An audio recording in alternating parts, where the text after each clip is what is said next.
શાળામાં બાળકોને ભણાવી પગાર મેળવવો તે કેવી પ્રવૃત્તિ છે? અ. ખર્ચ કરીને જરૂરિયાત સંતોષવી. બી. શ્રમ કરીને ઉત્પાદન મેળવવું. સી. સેવા આપીને આવક મેળવવી. ડી. ખર્ચ કરીને મનોરંજન મેળવવું. સી. સેવા આપીને આવક મેળવવી.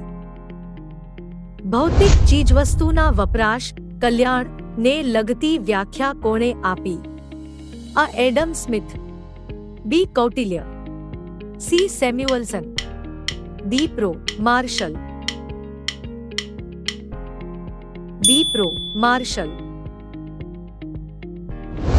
ભારતની રાષ્ટ્રીય આવકમાં ખેતી ક્ષેત્રે કેટલા ટકા ફાળો છે? અ. 15.